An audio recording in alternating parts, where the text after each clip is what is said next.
हनुमान जी बोले, राम दूत मैं मातु जानकी।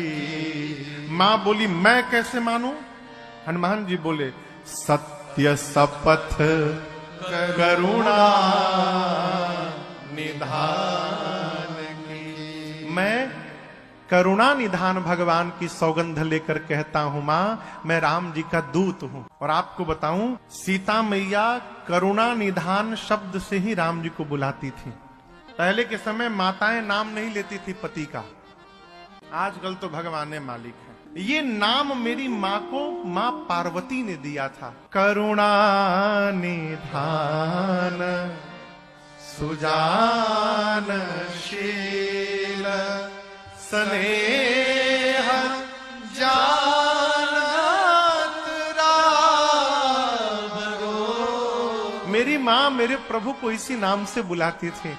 जैसे श्री हनुमान जी ने कहा, माँ मैं करुणा निधान भगवान की सौगंध लेके कह रहा हूं, राम जी का दूत हूं। मां समझ गई कि ये प्रभु के अंतरंग भाव के सेवक हैं, इसलिए ये पता है कि मैं किस नाम से पुकारती हूं उनको। मां ने पूछा, लेकिन तुम तो बानर हो, अब प्रभु नर है, ये नर बानर की संगति कैसे हो गई? हनुमान जी ने बाली और सुग्रीव की पूरी कथा सुनाई।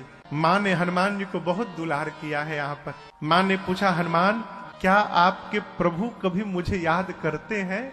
हनुमान जी बोले, मां मैं प्रातः काल से यही बैठा हूं और आपको पल पल मैंने आपको देखा है। मां एक बात मैं कहना चाहता हूं, आप जितना मेरे प्रभु को याद कर रही हैं ना मां, मेरे प्रभु आपको दोगुना अधिक याद करते हैं, ये मैंने देखा है मैया। हनुमान जी बोले, मां कछुक दिवस जननी धरु धीरा। कुछ दिनों की बात है, धैर्य रखिए। कपियों की सेना के साथ मेरे प्रभु आएंगे, निश्चर मार तो ही ले जाएंगे।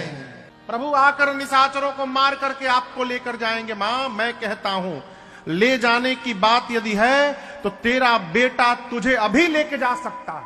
आप दर्शन करिए, इतने बड़े हनुमान जी माई की गोदी में बैठे हैं और माई से कह रहे, मां अब ही मां तुम्हें जाऊं ले भाई।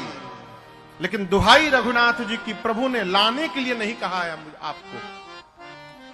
मां सोची, इनको उठा के मैं बैठी हूं, ये खुदे हमारी गोदी में बैठे हैं और कही रहे कि उठा के लेके चला जाऊंगा। देखने में टैया भर के हैं लेकिन लंबा लंबा छोड़ रहे हैं। मां ने कहा, अच्छा ठीक है उठाना बाद में। ये बताओ, तुम्हारे प्रभु की सेना में जितने बानर हैं सबका साइज यही है?